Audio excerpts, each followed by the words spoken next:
কিছু ধরবেন না?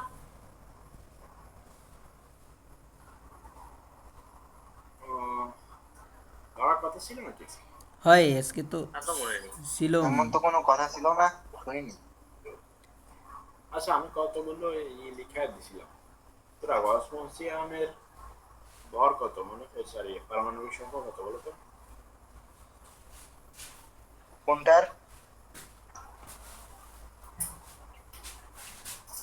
কোনটার? অসমোসিয়ামের ভর মুখস্থ করতে বলছিলাম না? 108। না না, 108। পারবা? 108 তো হাসিয়াম। অসমিসিয়াম হলো 76 পারমাণবিক সংখ্যা। আচ্ছা, আর পারমাণবিক ভর 108 কার? আর্জেন্টাম। Silver silver silver. ওই তো। সিলভার। আচ্ছা, যাই হোক। আর মৌল ছিল কয়টা? কিসের? 63টা আবিষ্কৃত, 4টে অনাবিষ্কৃত। এই তোরে কি ওই প্রশ্ন করিছে? এই করবে না।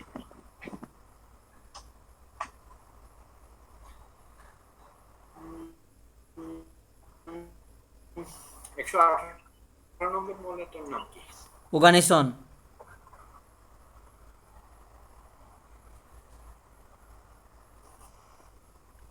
ওগানেসনের আগের নামটার নাম কি?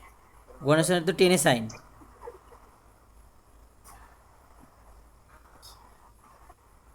আচ্ছা, তোরা গ্রুপ একের যে মৌলগুলো আছে, মৌলগুলোর নাম বলতে পারবা?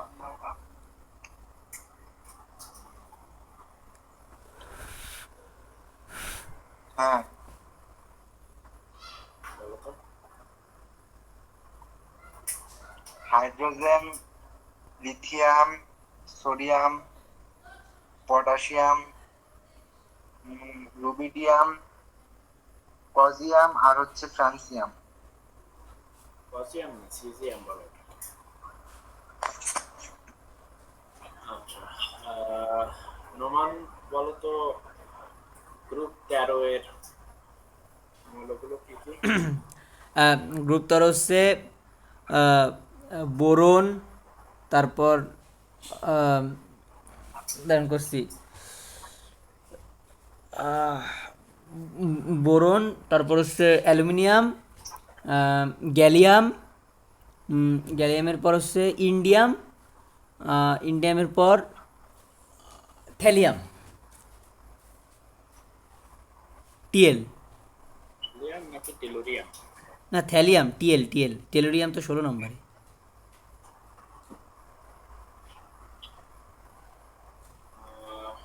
রবি, 14 নং গ্রুপ বলো তো। 14 নম্বর হচ্ছে কার্বন, সিলিকন, তারপরে হচ্ছে জার্মেনিয়াম, ওকে, ওই তারপর হচ্ছে টিন, তারপর হলো ব্লেড।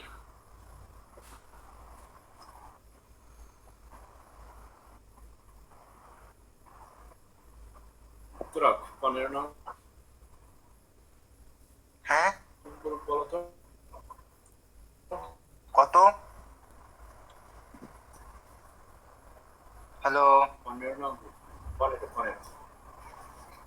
15। হ্যাঁ, তোরা শোনা যাচ্ছে না? হ্যাঁ, শোনা যাচ্ছে। 15 নম্বর। 15 নম্বর। নাইট্রোজেন, ফসফরাস, আর্সেনিক, অ্যান্টিমনি আর বিসমাথ।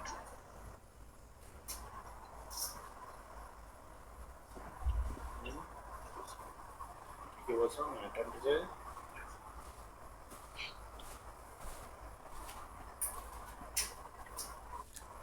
ঠিক আছে। তোমার 16 নং গ্রুপ। 16 নম্বর তো হচ্ছে অক্সিজেন, সালফার, সেলেনিয়াম, টেলুরিয়াম আর পলোনিয়াম।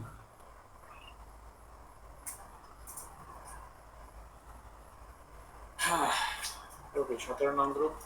17 তো মুখোশ। ক্লোরিন, ক্রোমিন, ব্রোমিন, আয়োডিন, অ্যাস্টাটিন, টেনিসাইড। তোরা 18 নং group. Helium, neon, argon, krypton, xenon, radon, oganesson. আচ্ছা, ভাইয়া এই যে গ্রুপ 1 2 কে ওই যে 1 এ 2 এ তারপরে 16 কে 6 এ এগুলোর কি কোনো ব্যাখ্যা আছে নাকি? ওই ব্যাখ্যায় আজকে পড়বি। ওটা আজকে তোমাদের শিখাবো। আজকে শিখাবো কিভাবে ওই 6 এ আসছে, 6 বি, এ মানে কি, বি মানে কি। আচ্ছা ঠিক আছে। এগুলো নিয়ে আমরা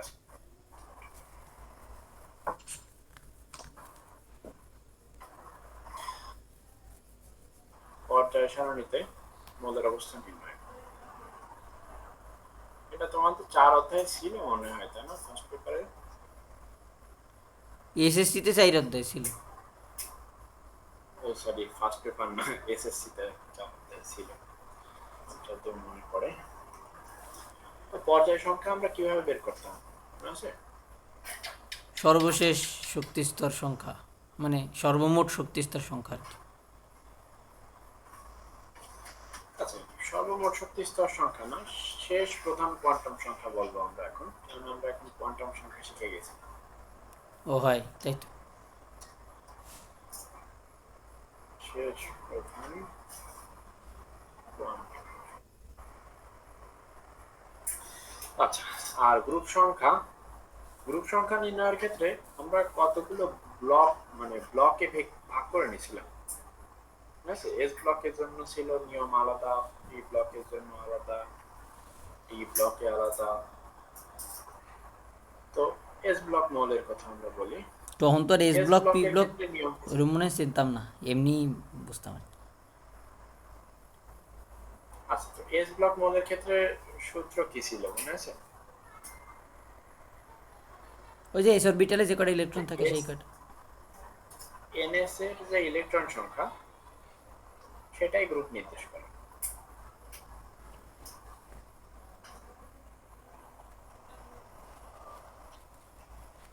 তো আমরা যদি সোডিয়ামের কথা বলি, সোডিয়ামের ইলেকট্রন বিন্যাস করলে আমরা কি পাবো? 1s2 2s2 2p6 as1। দেখো, শেষ ইলেকট্রনটা এস অরবিটালে প্রবেশ করছে, সুতরাং এটা একটা এস ব্লক মৌল। তো যেহেতু এস ব্লক মৌল, সুতরাং এর গ্রুপ সংখ্যা হবে হচ্ছে 1, আর পর্যায় হবে হচ্ছে 3। আচ্ছা, এবারে আসি আমরা পি ব্লকের ক্ষেত্রে। পি ব্লকের সূত্র কি ছিল মনে আছে? এস আর পি এর সাথে 10 যোগ। অর্থাৎ এনএস এবং এনপি প্লাস 10। তাহলে আমরা গ্রুপ সংখ্যা পেয়ে যাচ্ছিলাম। মনে করো ফ্লোরিন 9, ইলেকট্রন বিন্যাস করলে আমরা পাবো 1s2 2s2 2p5। দেখো, এখানে শেষ ইলেকট্রনটা পি অরবিটালে প্রবেশ করছে, সুতরাং এটা পি ব্লক মৌল। আর পি ব্লকের ক্ষেত্রে এনএস প্লাস এনপি প্লাস 10 সব যোগ করলে দেখো আসতেছে কত? 17 না? 5 প্লাস 2 প্লাস 10 17। ক্লিয়ার? এর পর্যায় হচ্ছে 2। ডি ব্লকের ক্ষেত্রে মনে আছে ডি ব্লক কি ছিল? সর্বশেষ শক্তি স্তরের ডি, ওই এস, আর তার আগের শক্তি স্তরের ডি এর যোগফল। এফ ছিল না, n-1d প্লাস ns এর ইলেকট্রন। ওই তো হয় ওইটাই। ওইটা আমরা যদি যোগ করি তাহলে ডি ব্লকের গ্রুপ সংখ্যা দেখতে হয়। যেমন স্ক্যান্ডিনিয়াম 21, ইলেকট্রন বিন্যাস করো 1s2 2s2 2p6 3s2 2p6 3d1 4s2। তো দেখো, এখানে শেষ ইলেকট্রনটা ডি অরবিটালে প্রবেশ করছে, সুতরাং এটা ডি ব্লক মৌল। আর ডি ব্লক মৌলের ক্ষেত্রে সূত্র হবে হচ্ছে ns plus nd minus n-1d। কত নং গ্রুপ হবে এটা? 3 নং। আর পর্যায় হবে, ক্লিয়ার? হুম। আচ্ছা, এফ ব্লকের ক্ষেত্রে সূত্র কি ছিল বলো?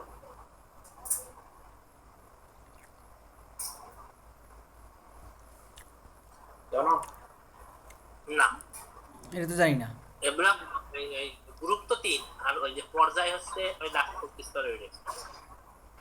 সকল এফ ব্লক মৌল 3 নং গ্রুপের অন্তর্ভুক্ত। আর পর্যায় সংখ্যা যা ছিল তাই। বুঝা গেছে? আমরা এতক্ষণ যা পড়লাম এটা হচ্ছে আধুনিক নিয়মের পর্যায় সারণীতে অবস্থান নিয়ে। আমরা এবার চলে যাব ক্লাসিক। ক্লাসিক নিয়মটা খুবই ইম্পর্টেন্ট। এটা তুমি এইচএসসি তে পাবা, অ্যাডমিশনে পাবা, কিন্তু বইতে কোথাও পাবা না। এটা হচ্ছে ক্যাস। তো ক্লাসিক নিয়ম শেখার আগে আমাদের কয়েকটা টপিক সম্পর্কে জেনে নিতে হবে, যেমন প্রতিরূপী বা আদর্শ মৌল কাকে বলে। এস আর পি ব্লক প্রথম টপিক হচ্ছে এটা।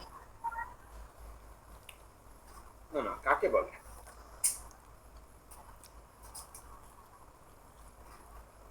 স্যার পিগুলোকে মনে হচ্ছে আদর্শ মৌল বলে।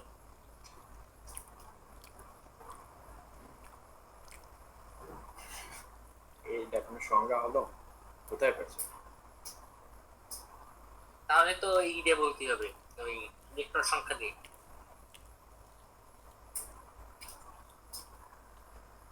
আচ্ছা দেখো,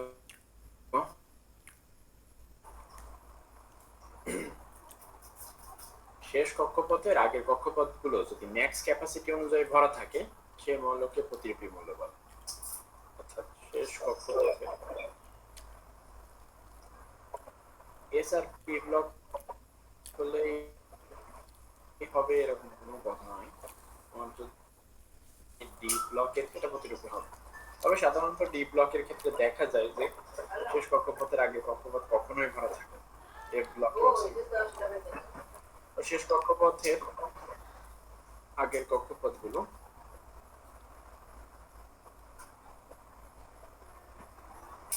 ম্যাক্স ক্যাপাসিটি অনুযায়ী যদি ভরা থাকে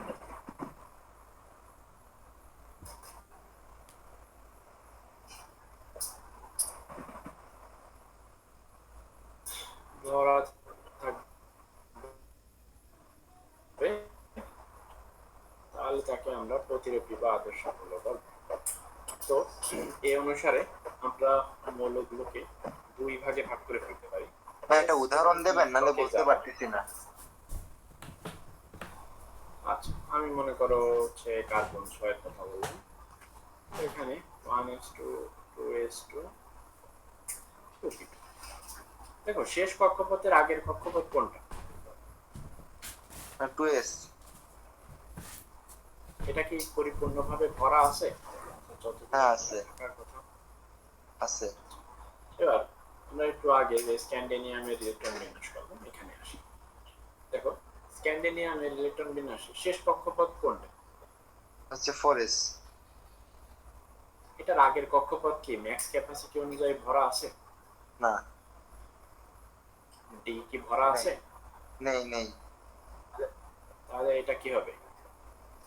আদর্শ মৌল হবে না। না, হবে না। বুঝতে পারছো? হ্যাঁ। আচ্ছা, তো যারা যারা আদর্শ মৌল হবে তারা সাধারণত এস এবং পি ব্লকে থাকে। এজন্য এস এবং পি ব্লককে আমরা বলবো এ উপশ্রেণী।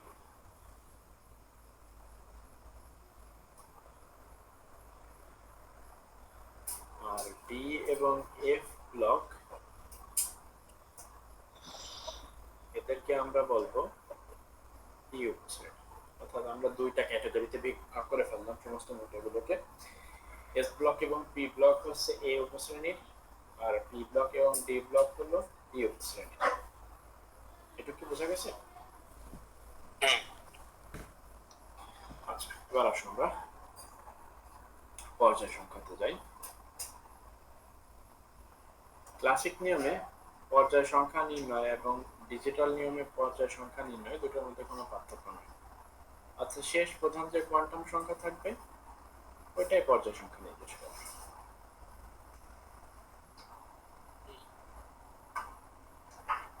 আচ্ছা, গেল।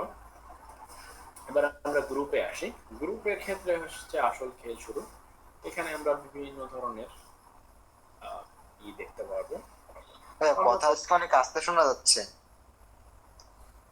আহ, এটা সম্ভবত আমি আজকে আর কি TWS ইউজ করতেছি, এটা জন্য হতে পারে। আমার যে ওয়্যার্ড ইয়ারফোনটা আছে ওটা খুব মানে কানের একটা অংশ ইটা থাকে, রাবারের যে অংশটা হারায় গেছে, বুঝতে পারছো? আচ্ছা, আমি একটু জোরে কথা বলতেছি, দেখো বুঝো কিনা। আসলে আমার হচ্ছে অনেক জোরে কথা বললে নাকে ব্যথা লাগে, সেজন্য আর কি একটু লাগে রাখতে হবে। আচ্ছা, এস ব্লকের ক্ষেত্রে বলতেছিলাম। এস ব্লকের ক্ষেত্রে আমাদের সূত্র হচ্ছে যে আগে যা ইউজ করছি সেটাই, যে এনএস এর যে ইলেকট্রন সংখ্যা এরাই হচ্ছে গ্রুপ সংখ্যা নির্দেশ করে ক্লাসিক নিয়মে। আমরা যদি উদাহরণে আসি, যেমন আমরা এস ব্লকের যে কোনো একটা মৌল, তোরা বলো তো একটা এস ব্লক মৌলের নাম। হ্যাঁ, একটা এস ব্লক ভুক্ত মৌলের নাম বলো। পটাশিয়াম। Potassium, sodium. হ্যাঁ,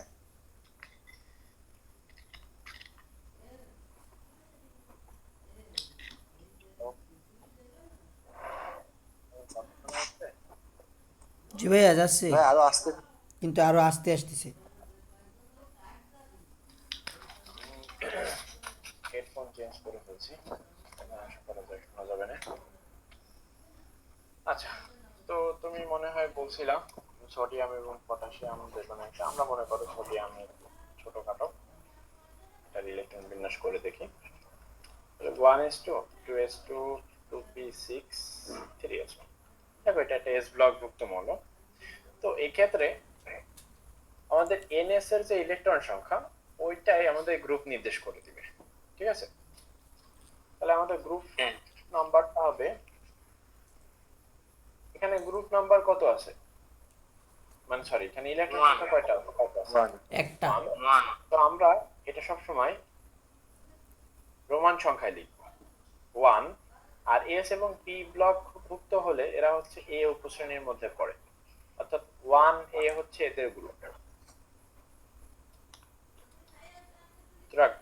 বুঝতে পারছো? হ্যাঁ হ্যাঁ। রোমান, তোমার তো মনে হয় আগেতে পড়া আছে, বোঝার কথা। জি ভাইয়া বুঝছি। এর পর্যায় সংখ্যা হচ্ছে 3। এবার চলে আসি আমরা এস ব্লকের মধ্যে যতগুলো মৌল সবই হয় 1 এর মধ্যে পড়বে অথবা 2 এর মধ্যে পড়বে। ক্লিয়ার? হ্যাঁ, এক নং গ্রুপ অর্থাৎ সোডিয়াম পটাশিয়ামের গ্রুপ পড়বে 1 এতে, ম্যাগনেসিয়াম বেরিলিয়ামের গ্রুপ পড়বে 2 এতে। কারণ এই যে এস এর মান 2 তখন। হ্যাঁ হ্যাঁ, মানে এস এর মান যখন 2 তখন 2A এ যাবে। পি ব্লকের ক্ষেত্রে পি ব্লকে একটু আগে যে নিয়ম ইউজ করছিলাম সেখানে আমরা একটা 10 যোগ দিয়েছিলাম, এখানে 10 যোগ দিব না, অর্থাৎ এনএস এবং এনপি যে সংখ্যাটা পাবো ওইটাই গ্রুপ। দুটো যোগ করলে অর্থাৎ এনএস ইলেকট্রন সংখ্যা এবং এনপি এর ইলেকট্রন সংখ্যা দুইটা যোগ দিলে যা পাবো ওইটাই আমাদের গ্রুপ সংখ্যা নির্দেশ করবে। ক্লোরিন 9 এর ক্ষেত্রে আমরা একটা উদাহরণ নিয়ে দেখি। দেখো 1s2 2s2 2p5, তো এটা একটা পি ব্লক ভুক্ত মৌল। পি ব্লক ভুক্তর ক্ষেত্রে সূত্র হলো NS প্লাস NP। দেখো NS এর ইলেকট্রন সংখ্যা হচ্ছে 2 আর NP তে ইলেকট্রন সংখ্যা হচ্ছে 5, তাহলে গ্রুপ কত হবে? 17। এই তো রাখ, তোমার কি 2 আর 5 যোগ করলে 17 হয় তোমার দেশে? ও ঠিক আছে, ওইখানে যে 7 এ হবে। আমাদের বাংলাদেশে তো 2 আর 7 যোগ করলে হচ্ছে, মানে সরি 2 আর 5 যোগ করলে 7 হয়। তোমার দেশে মনে হয় 17 হয়। সব ভুল ভাল যোগ মুখ করা বা যাবে না, কিন্তু ওদের মধ্যে কিন্তু মার খেয়ে যাবে। দেখো তাহলে 2 এবং 5 যদি তুমি যোগ দাও তাহলে আসবে 7। তো আমরা এটা রোমান সংখ্যায় লিখবো। 7 রোমান সংখ্যায় DII দিয়ে লেখে 5 1 7। ঠিক আছে? হ্যাঁ এবং জি এটা ভাইয়া। যেহেতু S এবং P এর মধ্যে, এর পাশে একটা A পড়বে। তাহলে VIIA, এটা দিয়ে এটা বলো তো তোরা। হ্যাঁ, VIIA এটা দিয়ে কত নং গ্রুপ বোঝায়? 17 নং গ্রুপ। এটাই সেই 17 নং গ্রুপ। ঠিক আছে, আমরা এখানে জাস্ট 10 যোগ দেইনি, এই জন্য 7 নাম্বার গ্রুপ দেখাচ্ছে। তো আমাদের যখন চেঞ্জ করতে বলবে, আমরা এখন সুন্দর মতো এখানে 10 যোগ করে দিব। তাহলে আমরা যে পদ্ধতিতে বুঝি ওই পদ্ধতিতে আর কি কনভার্ট করে নিয়ে যাইতে পারবো। আচ্ছা, এখন আসো ডি ব্লক ভুক্ত। তো ডি ব্লক মৌলের ক্ষেত্রে আমরা একটু আগে যে সূত্রটা দেখছিলাম ঠিক ওই সূত্রটাই, অর্থাৎ n-1d প্লাস ns। এই দুই অরবিটালের ইলেকট্রন বিন্যাস, মানে ইলেকট্রন যদি তুমি যোগ করো তাহলে তুমি গ্রুপ পেয়ে যাবে। যেমন একটু আগেই আমরা স্ক্যান্ডিনিয়াম 21 এর ইলেকট্রন বিন্যাস করতে যেয়ে দেখছিলাম যে 1s2 2s2 2p6 3s2 3p6 3d1 4s2। তাহলে দেখো এখানে একটু আগে 3 নং গ্রুপ হয়েছিল, তাই না? হ্যাঁ মনে আছে যে ডি প্লাস এস 3 হয়েছে। হ্যাঁ এখানেও 3 নং গ্রুপ হবে, তবে যেহেতু এটা ডি এবং এফ ব্লকের মধ্যে পড়ে গেছে, সুতরাং এটা হবে 3b। হুম বুঝা গেল? হুম তোরা বুঝছো? হ্যাঁ, বুঝছি। আচ্ছা, ভাইয়া ম্যাঙ্গানিজের বেলায় কি হবে? ম্যাঙ্গানিজের পারমাণবিক সংখ্যা কত? 25।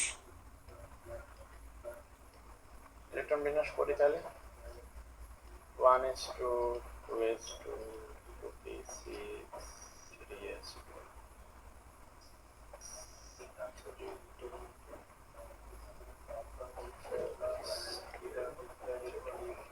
ঠিক আছে না? হ্যাঁ, আচ্ছা, এবার যদি তুমি দেখো যে এখানে ns প্লাস np যোগ দিলে কত আসে? 7। 7। তাহলে গ্রুপ সংখ্যা কত হবে? 7b।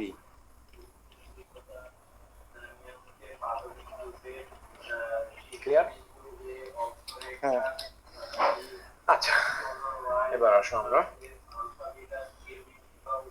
আমরা ডি ব্লকের ক্ষেত্রে সাধারণত আমাদের 3টা নিয়ম আছে। এটা হচ্ছে সাধারণ নিয়ম, ডিফল্ট নিয়ম। বুঝা গেছে? হুম এখন আমাদের 2 নাম্বার একটা ফেল সেফ নিয়ম আছে, অর্থাৎ যদি কখনো n-1d প্লাস ns এর ইলেকট্রন সংখ্যা 8 9 10 হয়ে যায়,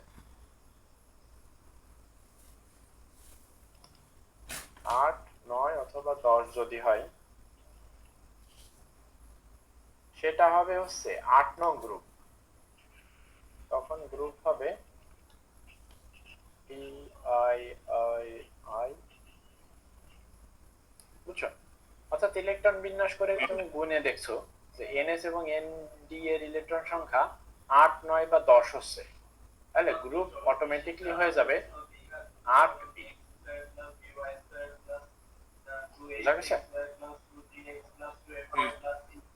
তোর আগমন বুঝতে পারছো? হ্যাঁ। জি ভাইয়া। আচ্ছা, এটা গেল দ্বিতীয় নং, মানে সরি 2 নাম্বার। আমাদের 3 নাম্বারে আরো একটা ফেল সেফ আছে, অর্থাৎ যদি n মাইনাস ওয়ান ডি আর ns এর ইলেকট্রন বিন্যাস করে দেখছো তো ইলেকট্রন সংখ্যা 11 অথবা 12 হয়েছে, তখন 11 জন্য হবে হচ্ছে 1b আর 12 জন্য হবে 2b। সেটা কি ক্লিয়ার হলো? হুম যে এবার এটা বিন্যাস করে দেখছো যে 8 9 10 না 11 অথবা 12 হয়েছে, তাহলে 11 জন্য হবে 1b, 12 জন্য হবে 2b। হুম তো আমরা একটা উদাহরণ দিয়ে দেখি। কপার 29 ইলেকট্রন বিন্যাস করলে দেখবা 1s2 2s2 2p6 3s2 3p6 3d10 4s1। আচ্ছা, তো ইলেকট্রন গুণে দেখো এখানে আছে 10টা, এখানে আছে একটা, সুতরাং সব মিলে গেলে 11টা চলে আসছে। 11টার ক্ষেত্রে আমাদের গ্রুপ কি ছিল? 1b। 1b। 1। আচ্ছা, আর এ ব্লকের ক্ষেত্রে সকল এ ব্লক 3 নং গ্রুপ বি এর অন্তর্ভুক্ত, অর্থাৎ 3b।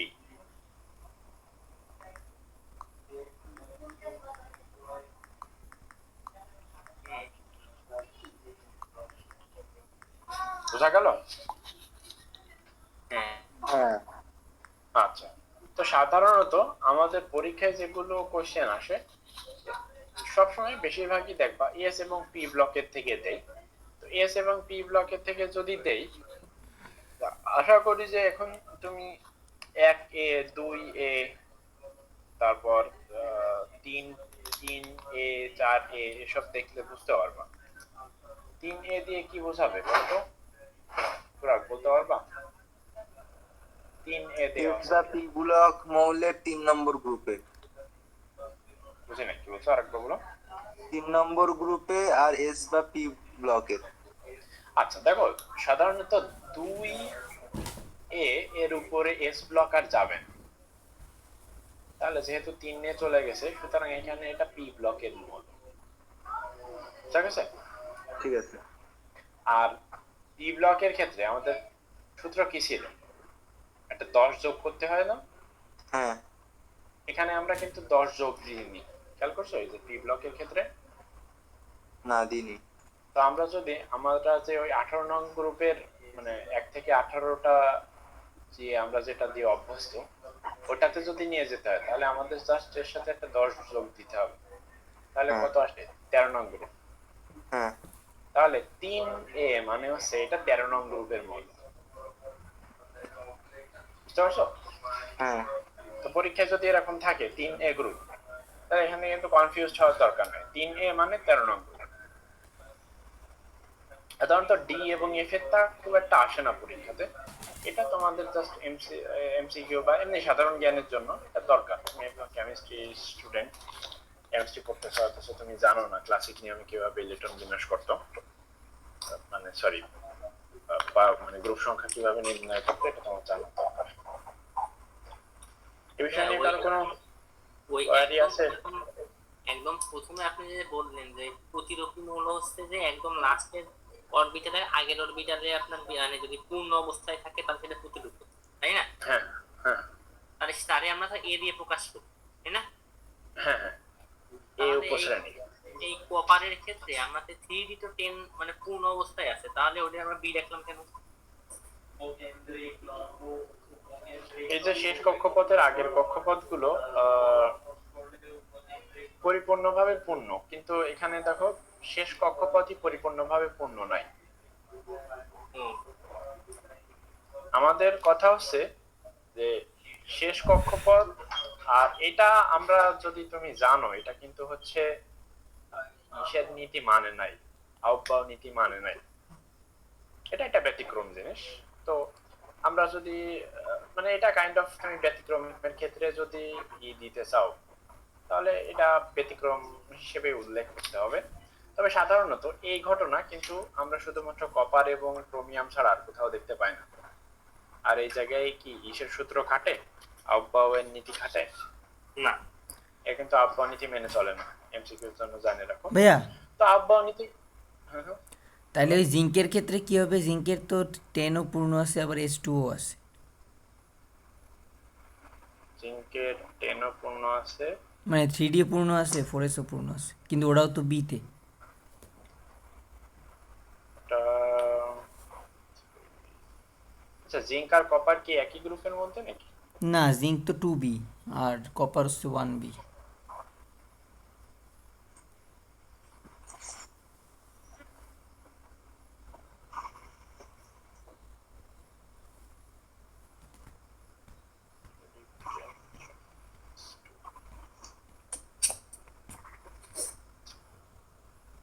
এটা তো একটা সেই বিষয়।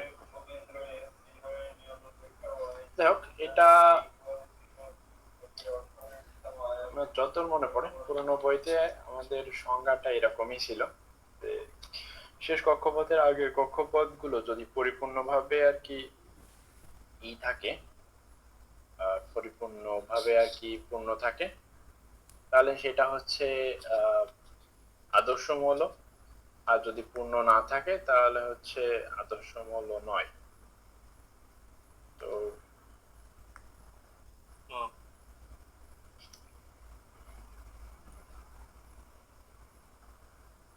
এই জায়গায় মানে এখন কেমিস্ট্রি আছে। এখানে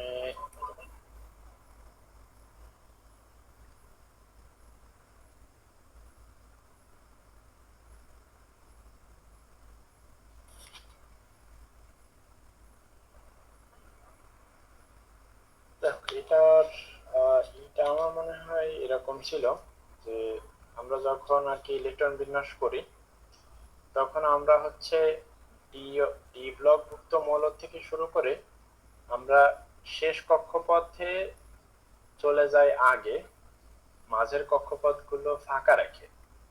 যেমন তুমি যদি খেয়াল করো, আমরা ডি তে আসি হচ্ছে পরে, এস এ যাই আগে, অর্থাৎ 3D তে আসি পরে, 4S এ চলে যায় আগে। তো সংজ্ঞাটা আসলে এইভাবে আসছে যে ইলেকট্রন বিন্যাসের ক্ষেত্রে আমরা লাস্টের যে কক্ষপথটা, ওই কক্ষপথে যখন আমরা আগে চলে যাই, অর্থাৎ এখানে আমরা যদি আউবাউ নীতি অনুসরণ করি, তো ইলেকট্রন বিন্যাসের ক্ষেত্রে তুমি দেখবা ইলেকট্রন কিন্তু হচ্ছে আগে এসে চলে যাচ্ছে, লাস্ট কক্ষপথে চলে যাচ্ছে, দেন হচ্ছে এর আগের কক্ষপথে আসতেছে। অর্থাৎ শেষ কক্ষপথের আগের যে কক্ষপথগুলো, এগুলো কিন্তু আগে শেষ কক্ষপথ ভরতেছে, তারপরে এর আগের কক্ষপথগুলো ভরতেছে। সম্ভবত সূত্রটা এইভাবেই আর কি স্ট্যান্ড আউট করছে যে লাস্ট কক্ষপথের আগের কক্ষপথগুলো, তুমি হচ্ছে এবার যদি এস এবং পি অরবিটালে দেখো, তাহলে দেখবা লাস্ট কক্ষপথে যাওয়ার আগে এরা সাধারণত মানে আউবাউ নীতি করে, মানে প্রথমে 1 নং কক্ষপথে ঢোকে, তারপর 2 নং কক্ষপথ, তারপর 3 নং কক্ষপথ। কিন্তু ডি অরবিটালে গেলেই তুমি দেখবা, সরি ডি ব্লকযুক্ত মৌলতে গেলেই তুমি দেখবা যে ডি অরবিটালে না ঢুকে এর এস অরবিটালে ঢুকে গেছে। পুরো মডেলটা অফ কর। বোঝা গেছে যে ডি অরবিটালে না ঢুকে যেহেতু এস অরবিটালে ঢুকে যাচ্ছে, তো সেইভাবে আসলে এখানে সংজ্ঞাটা আনা হয়েছে যে লাস্ট কক্ষপথের আগের কক্ষপথগুলো অপূর্ণ রাখে, যেহেতু আর কি আমরা ইলেকট্রন বিন্যাস করতেছি, সুতরাং এরা হচ্ছে মানে মৌল নয়, আদর্শ মৌল নয়। আর ডি এবং এফ অরবিটালের ক্ষেত্রে আমরা সবসময় দেখতে পারবা যে শেষ কক্ষপথে ইলেকট্রন আগে চলে যাচ্ছে, আর আগের কক্ষপথগুলো শেষ কক্ষপথ ভরার পরে তারপরে আসতেছে। এটা প্রায় প্রত্যেকটা ডি এবং এফ এর ক্ষেত্রেই দেখতে পারবা যে 3 বাদ দিয়ে এরা 4 নম্বরে চলে গেছে। এই জন্য সম্ভবত সকল ডি এবং এফ অরবিটাল হচ্ছে ইসের মধ্যে পড়ছে, পি উপশ্রেণীর মধ্যে পড়ছে। তো আদর্শ মৌল? না না, এটা অবশ্যই আদর্শ মৌল নয়। আদর্শ মৌল হতে গেলে তোমার আগে আগে হচ্ছে মানে লোয়ার অরবিট গুলো প্রবেশ করতে হবে, দেন হচ্ছে হায়ার অরবিটে যেতে হবে, যেটা শুধুমাত্র তুমি পি এবং এস অরবিটাল ছাড়া অন্য কোথাও দেখতে পারবা না।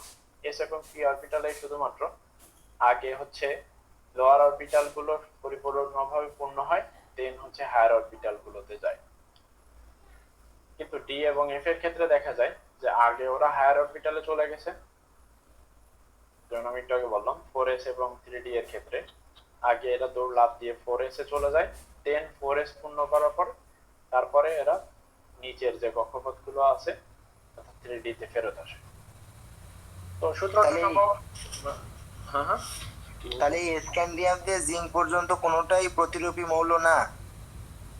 স্ক্যান্ডিয়াম থেকে শুধু জিঙ্ক না, ডি এবং এফ অরবিটালের ক্ষেত্রে কোনোটাই প্রতিরূপী মৌল না, কেননা এরা সব সময় হচ্ছে ডি অরবিটাল বাদ দিয়ে আগে ওরা এস অরবিটালে চলে যায়, অর্থাৎ n-1d যে অরবিটালটা আছে এটাকে ওরা সবসময় ফাঁকা রাখে। প্রথমে ওরা যায় হচ্ছে এর পরের যে অরবিটালটা ওইটাতে, দেন ওরা ফেরত আসে, মানে দেন এটা পূর্ণ হয়ে গেলে এরপরে হচ্ছে ডি অরবিটালে আসে। তো সূত্রটা সম্ভবত ওই সেন্সে ই করছে যে হচ্ছে লাস্ট কক্ষপথের আগের কক্ষপথগুলো যে ম্যাক্সিমাম ক্যাপাসিটি অনুযায়ী ভরা থাকে শুধুমাত্র এস এবং পি অরবিটালে। তো ডি অরবিটালে আমরা দেখি যে লাস্ট কক্ষপথের আগের কক্ষপথে মানে আগে হচ্ছে লাস্ট কক্ষপথে ঢোকে, দেন হচ্ছে এর আগের কক্ষপথে আসে। সম্ভবত এই সেন্সে আর কি এটা আসছে। যাই হোক, তোমাদের পুরনো বইতে সম্ভবত এই বিষয়ে আরো অনেক ডিটেলস ই আছে। তোমাদের যদি কারো কিউরিওসিটি থাকে পুরনো বইতে এটা ঘুমাইলে এসে দেখতে পারো।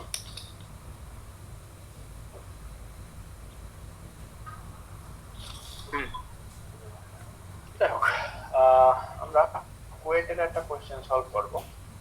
কুয়েটটা কি বলে পেঁচানো একটা অঙ্ক। আমরা যখন হচ্ছে এটা 16 সালে বা 17 সালে সম্ভবত এটাতে আসছিল। তো পি কিউ আর ও এস এরা একই পর্যায়ের চারটি মৌল।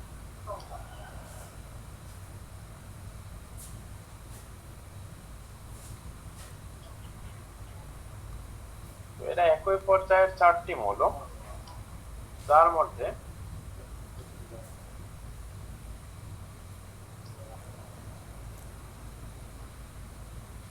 পি ও কিউ ক্রিয়া করে পি প্লাস ও কিউ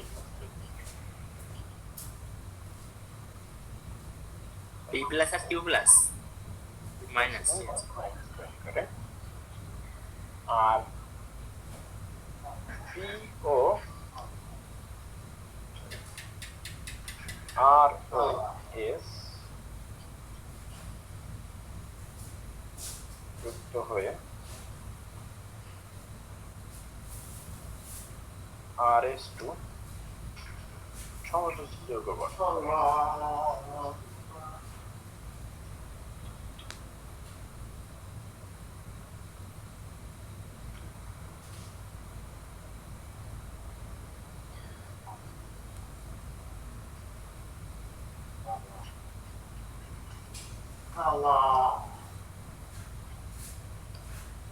সমযোজী যৌগ গঠন করে। না, আমাদের প্রশ্ন করছে যে প্রথমে মৌলগুলো নির্ণয় করো। কিরকম এটা একটা সহজ প্রশ্ন, কিন্তু মানে ই দেখে মানে রিটেনটাই খুব কঠিন ভাবে উপস্থাপন করছিল। খুবই একটা কঠিন ম্যাথ ছিল।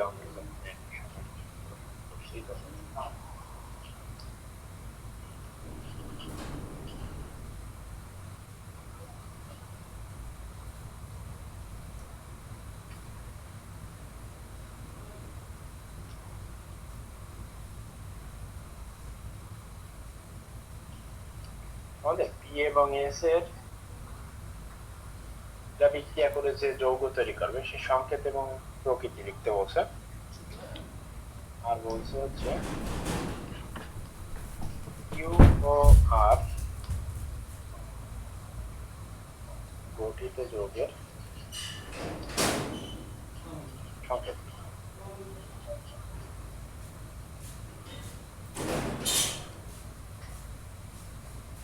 দেখো পি কিউ আর এস একই পর্যায়ের চারটা মৌল, অর্থাৎ এখানে যে কোনো একটা পর্যায় ধরে নাও, সেই পর্যায়ে চারটা মৌল, যার মধ্যে পি এবং কিউ বিক্রিয়া করে P plus O Q minus তৈরি করে, এবং আর পরে বলছে আর ও এস যুক্ত হয়ে আর এস টু সমযোজী যৌগ গঠন করে। তাহলে বলছে তাহলে মৌলগুলো কি, দেখো কোশ্চেনটা কি ক্লিয়ার হলো? হুম। আচ্ছা, কারো মাথায় কোনো অ্যান্সার ট্যান্সার আসছে নাকি এটা করে? খুব সম্ভবত আর ই হতে পারে, বেরিলিয়াম। আর বেরিলিয়াম হতে পারে। আচ্ছা, মৌলগুলোর একদম এক্সাক্ট সংকেত তোমার লেখার দরকার পড়তেছে না, তুমি গ্রুপগুলো বলতে বের করতে পারলেও হয়। তো দেখো আমরা প্রথমে অ্যান্সার আসি। দেখো পি কিউ আর এস একটা পর্যায়ের চারটা মৌল, ঠিক আছে, কোনো সমস্যা নেই। কিন্তু পি এবং কিউ এরা বিক্রিয়া করে পি প্লাস আর কিউ মাইনাস তৈরি করে। এখন তোমাদের যখন আমি মনে হয় এখনো পড়ায় পারি নাই, তবে তোমরা ক্লাস 9-10-এ যখন পড়াশোনা করছো, তোমরা জারণ সংখ্যা নির্ণয়ের ক্ষেত্রে একটা জিনিস দেখছিলাম যে 1 নং গ্রুপের যত মৌলগুলো আছে তারা সবসময় একটা ইলেকট্রন ত্যাগ করতে পারছে, তাই না? তার মানে এরা সবসময় এস প্লাস, এলআই প্লাস, এ প্লাস, এনএ প্লাস এরকম তৈরি করে। কখনো এনএ ডাবল প্লাস দেখছো নাকি? না। এনএ ডাবল প্লাস কিন্তু প্রকৃতিতে দেখা যায়। সুতরাং আমাদের এইখানে যখন বলে দিছে যে পি প্লাস তৈরি করে, পি প্লাস অনেকেই তৈরি করতে পারে, কিন্তু একটা গ্রুপের একই মানে একটা গ্রুপের যে একটা মৌল, আমরা যদি কখনো বলি যে কোনো একটা গ্রুপ এরা সবসময় হচ্ছে একক ধনাত্মক আয়ন তৈরি করে, পজিটিভ আয়ন, তো আমাদের মাথায় প্রথমেই যেটা আসে সেটা হচ্ছে যেটা 1 নং গ্রুপের হতে পারে অ্যাজ এ হোল, তাই না? কেন তুমি যদি তোমার তো ইয়ে হতে পারে যে ভাই ডি গ্রুপেরও তো কপার প্লাস তৈরি করে, হ্যাঁ ঠিক আছে কপার প্লাস তৈরি করে, কিন্তু ডি ডি ব্লকের যতগুলো মৌল আছে কপার গ্রুপ, কপারের মধ্যে যারা যারা আছে সবাই কি কপার প্লাস তৈরি করে? কপার নিজেই কিন্তু আবার কপার 2 প্লাস তৈরি করে। হ্যাঁ। সুতরাং এখানে কোনো রিলায়েবল তুমি করতে পারতেছ না যে এরা সবসময় হচ্ছে শুধু পজিটিভ আয়ন তৈরি করে না। শুধু পজিটিভ আয়ন কারা তৈরি করে? যারা ক্ষার ধাতু তারা। গ্রুপ 1 এর মৌলগুলো শুধুমাত্র পজিটিভ আয়ন তৈরি করে। তাহলে ওই যে কিউ প্লাস তৈরি করছে, তাই না? সুতরাং কিউটা হবে 1 নং গ্রুপের। প্রশ্ন কি একদম ঠিক আছে? লাস্টের কোনটা? আচ্ছা আপনি বলেন, তারপরে বলবো। আচ্ছা, কিউ 1 নং গ্রুপের। এবার ইসে দেখো, সরি কিউ বলতেছি কেন, কি হচ্ছে 1 নং গ্রুপের, যেহেতু পি প্লাস তৈরি করছে আর কিউ তৈরি করছে মাইনাস। দেখো মাইনাস নেগেটিভ আয়ন সবসময় আমরা 17 নং গ্রুপে সবসময় দেখতে পাই chlorine minus, chlorine minus, bromine minus, অর্থাৎ এক ঋণাত্মক আয়ন সবসময় তৈরি করে হচ্ছে 17 নং গ্রুপের মৌল। তাহলে কিউ কে আমরা, যেহেতু কিউ মাইনাস তৈরি হয়েছে, তো কিউ কে আমরা 17 নং গ্রুপ একদম নিশ্চিন্তায় বলে দিতে পারছি।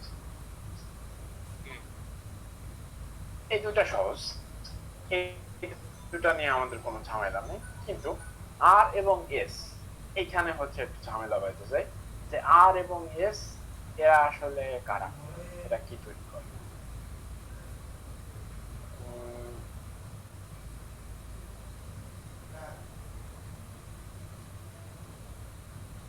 আমার কোশ্চেনে তাই তো বলতেছি প্রশ্ন তো হয়তো কোনো একটা ভুল আছে। যদি ওই জায়গা হতে হয় তাহলে 8 তো ইসের হতে হবে, 17 নম্বর গ্রুপ তো দুটো চলে আসে। আচ্ছা আচ্ছা, এখানে একটু উল্টে পাল্টে গেছে।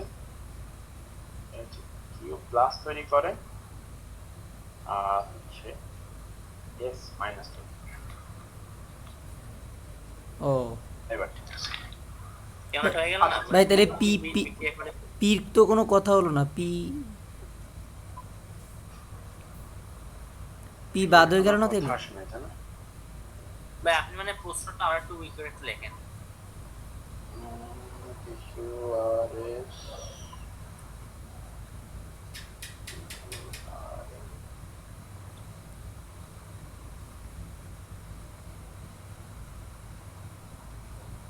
ও আচ্ছা, আমার আসলে কোশ্চেনটাই ভুল গেছে। কোশ্চেনটা আমি আরেকবার লিখি। এখানে আমার হচ্ছে একটু পড়তে ভুল হয়েছে আসলে।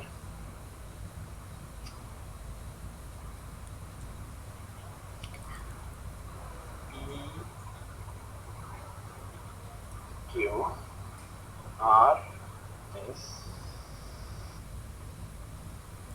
একই পর্যায়ের চারটি মৌল।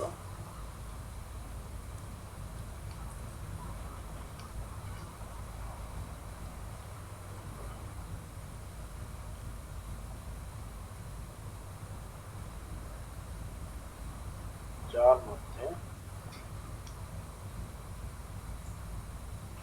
P O Q S block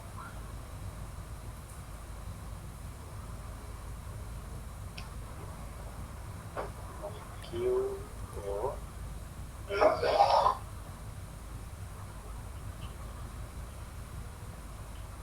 বিক্রিয়া করে কিউ প্লাস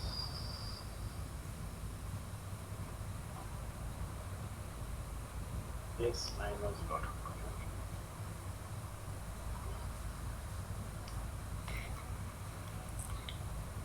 আর ও এস বিক্রিয়া করে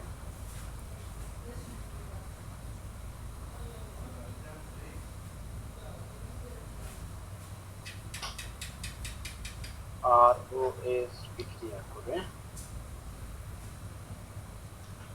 আর এস টু সমযোজী যৌগ গঠন করে। আচ্ছা, এই হচ্ছে উদ্দীপক। উদ্দীপকের কিছু অংশ অনেকেই মিস করে গেছিলাম।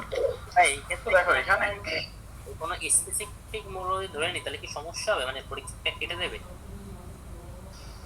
না না, তুমি যদি এক নং গ্রুপ বলো, এক নং গ্রুপ না বলে যদি তুমি বলো সোডিয়াম, তো সোডিয়াম তো এক নং গ্রুপের। অ্যাডমিশনের কোশ্চেনে আসলে খুব একটা ভুল টুল ধরে না, যদি এক নং গ্রুপ না বললে শুধু লিখে দাও যে হচ্ছে সোডিয়াম। তাহলে হবে হচ্ছে আচ্ছা, যে ওই ওই তো গেছে দেখছি তো বল। তো পি কিউ আর এস একই পর্যায়ের চারটি মৌল, তার মধ্যে কিউ এবং পি এরা হচ্ছে এস ব্লক যুক্ত মৌল।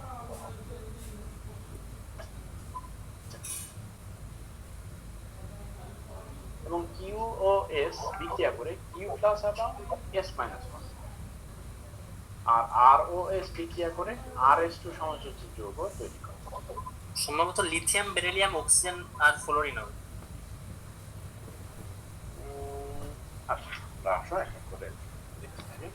তাহলে দেখো পি এবং কিউ এস ব্লক যুক্ত এবং কিউ প্লাস গঠন করে, সুতরাং কিউ হবে এক নং গ্রুপের মৌল যেহেতু কিউ প্লাস গঠন করেছে, এবং কিউ হচ্ছে এস ব্লক যুক্ত মৌল। আর এস মাইনাস গঠন করছে। তো এস মাইনাস যদি কোথাও গঠন করে, সাধারণত আমরা জানি একক ঋণাত্মক আয়ন গঠন করে হচ্ছে 17 নং গ্রুপ। সুতরাং এস কে আমরা 17 নং গ্রুপের মধ্যে ফেলতে পারি। বাকি আছে দেখো আর ও এস, এরা বিক্রিয়া করে আর এস টু সমযোজী যৌগ তৈরি করছে।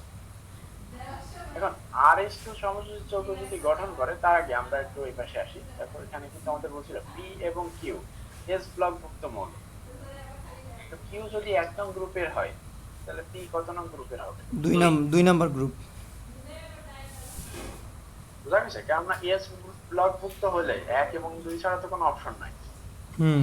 হ্যাঁ আচ্ছা, আর এখন R ও S RH2 গঠন করছে। তো S মানে হচ্ছে 17 নং গ্রুপ, তাহলে R ইনটু মনে করো হচ্ছে F2 তৈরি করছে, বা R CF2 গঠন করছে। এখন তুমি একটু মনে করে দেখো যে 2 হচ্ছে যোজন, আর যেহেতু এটা সমযোজী যৌগ গঠন করেছে সুতরাং আর অবশ্যই কি একটা অধাতু। হ্যাঁ তাহলে 2 যোজন বিশিষ্ট একটা অধাতু, এটা কোথায় পাওয়া যায়? 16 16 নং গ্রুপে যারা আছে তাদের প্রত্যেকেই 2 যোজনী বিশিষ্ট না? Oxygen, sulphur. সালফার যদিও হচ্ছে একাধিক যোজনী দেখায়, তবে এর প্রাইমারি যোজনী কত? 2। 2 সেলেনিয়াম এটাও 2 তৈরি করে।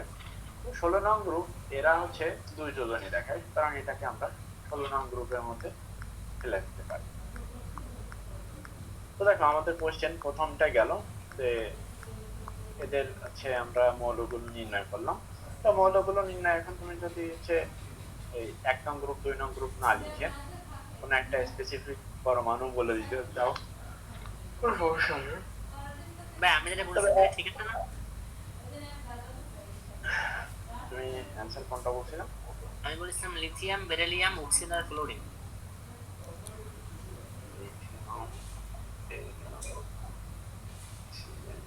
হ্যাঁ, তোমার সবগুলো ঠিক আছে। মৌলগুলো নির্ণয় করতে বলছিল। এখন আমাদের যদি কোথাও বলে দিত যে হচ্ছে এরা 2 নং পর্যায়ে, তাহলে তোমার কোশ্চেন একদম ঠিকঠাক হলো অ্যান্সার। কিন্তু আমরা এখানে কিন্তু পর্যায় উল্লেখ করে দেই নাই, বলছি একই পর্যায়ের। সুতরাং এখানে আর কি আমরা এরকম গ্রুপ অনুযায়ী অ্যান্সার দিলে ভালো হয়, তবে আমাদের মার্ক কাটার কোনো জায়গা থাকবে না। আচ্ছা, তো এখন দ্বিতীয় কোশ্চেনে আসি। দেখো দ্বিতীয় কোশ্চেনে বলছিল পি এবং এস এর দ্বারা গঠিত যৌগের সংখ্যা। তো দেখো পি তে পাইছি 2 নং গ্রুপ, এস এ পাইছি হচ্ছে 17 নং। তো পি এবং এস দ্বারা গঠিত যৌগ কি হবে? ES2, হুম। BeCl2 বা এরকম কিছু একটা। Calcium chloride. BeF2 হবে, Cl2 হলে তো পর্যায় ভিন্ন হয়ে গেল। হুম, BF2 অথবা ক্যালসিয়াম ক্লোরাইড। হ্যাঁ, ঠিক। তো আমরা এখানে মনে করো হচ্ছে কি বললাম, ম্যাগনেসিয়াম। তো এরা কি হবে, আয়নিক নাকি সমযোজী? আয়নিক। আয়নিক। আয়নিক যৌগ হবে। ঠিক আছে, আমাদের প্রকৃতিও জিজ্ঞেস করছিল। 3 নম্বরে যদি আসি, 3 নম্বরে বলছে কিউ এবং আর দ্বারা গঠিত যৌগের সংকেত দেখো। তো কিউতে ছিল হচ্ছে 1 নং গ্রুপ এবং আর হচ্ছে 16 নং গ্রুপ। Q2 মানে Q2R। তাহলে আমাদের যৌগ তৈরি হতে পারে Q2R। এর উদাহরণ যদি আমরা দিই তাহলে মনে করো Na2 সোডিয়াম অক্সাইড। Na2S। বুঝছো? হ্যাঁ, Na2S হবে না? ওই অক্সিজেন তো 2 নাম্বার পর্যায়ে। ও আচ্ছা আচ্ছা আচ্ছা, Na2S। ঠিক আছে, এভাবে মানে যাই হোক আমরা আর কি একই পর্যায়ের মধ্যে রাখলে, যেহেতু রাখলে ভালো হয়, সুতরাং Na2S হলে হয়। তবে Na2 বা Na2S এটা কি হবে, মানে কি যৌগ হবে, আয়নিক যৌগ নাকি সমযোজী যৌগ? আয়নিক। যেহেতু এখানে একটা ধাতু এবং অধাতু বিক্রিয়া করছে সুতরাং এই অংশটা হবে আয়নিক। তাহলে কি বোঝা গেল এখানে যে এইটা ছিল যে কোশ্চেন খুব একটা কঠিন না, জাস্ট আমাদের বুঝে নেওয়া দরকার তো আমার কোশ্চেনটা প্রথমে আর কি কয়েকটা লাইন আর কি মিস করে গেছি। এই যে লাইনটা এই মাঝখানে যার মধ্যে কিউ এবং এস ব্লকভুক্ত, এইটা হচ্ছে আমার মিস হয়ে গেছে, এটার পরের লাইনটা লিখে ফেলছি। যাই হোক, এটা ক্লিয়ার হয়েছে?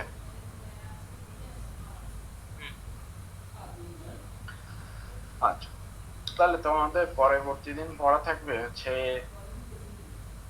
মৌলের যে অবস্থানগুলো, এই অবস্থানগুলোর নির্ণয়, প্লাস হচ্ছে এই যে ক্লাসিক যে নিয়মটা শিখালাম, ক্লাসিক নিয়মে তোমাদের বইয়ের সৃজনশীলে দেখবা হচ্ছে অনেক জায়গায় এরকম সরাসরি 3B নং গ্রুপের হচ্ছে মৌল বা 2B নং গ্রুপের মৌলের কথা দেয়া আছে। তো পিছনে যে সৃজনশীল গুলো আছে ওগুলোতে একটু খেয়াল করে দেখো তো, যে হচ্ছে এরকম কিছু যদি আসে তো তুমি অ্যান্সার দিতে পারো কিনা। এটা যদিও হচ্ছে তোমার এডমিশনে বেশি আসে, তবে এইচএসসি তেও আসে। তোমরা যদি কলেজের পরীক্ষায় দিয়ে থাকো, কলেজের পরীক্ষাতেই কিছুদিন পরে দেখবা না আসতেছে, কোশ্চেনে আসবে। যাই হোক, তাহলে তোমাদের পরবর্তী দিন পড়া হচ্ছে নতুন বই আছে তোমাদের কাছে? আছে। হ্যাঁ, আচ্ছা, নতুন বইতে তোমাদের দেখো আমরা যতটুকু পড়াইছি ওর পরে মনে হয় এস ব্লক বি ব্লকের শুরু হয়েছে, তাই না? হ্যাঁ। ধর্ম ধর্ম আচ্ছা, ধর্মের ওই পার্টটা আমরা পরবর্তীতে শুরু করব পরবর্তী দিন। আজকে আমরা যেটা পড়লাম এটা হচ্ছে এটা কাইন্ড অফ পুরনো বইয়ের জিনিস, নতুন বইতে খুব একটা এর সম্পর্কে কথাবার্তা নাই।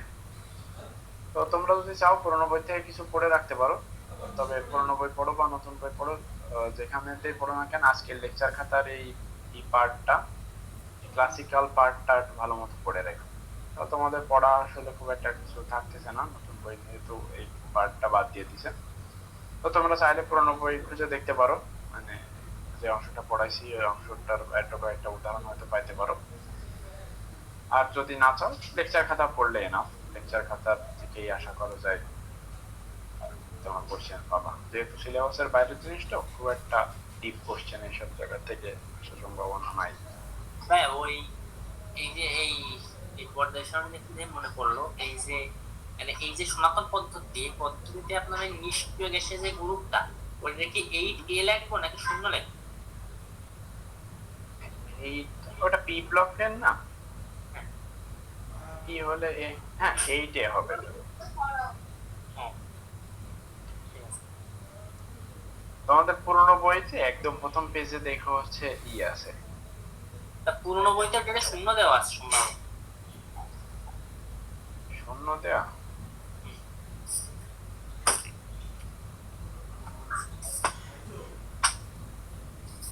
দেওয়ার কথা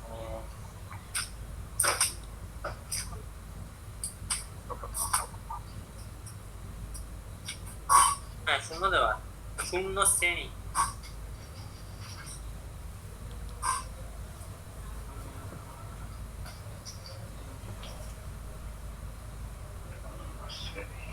আচ্ছা, আমার একটু তাহলে এটা একটু দেখে বলতে হবে। ঠিক আছে। আমাদের আর কি মানে আমরা তো নতুন বইটা দিয়েই পড়ে অভ্যস্ত ছিলাম, পুরনো বইতে আসলে এটা বিষয়ে এত বেশি খুব একটা পড়াশোনা আমাদের করা লাগে না, সুতরাং 18 গ্রুপের এটা আমার খুব একটা মনে নাই। দেখে তাহলে আমার পরের দিন তোমাকে দেখে জানাতে হবে। যাই হোক, যেখানে থাকুক না কেন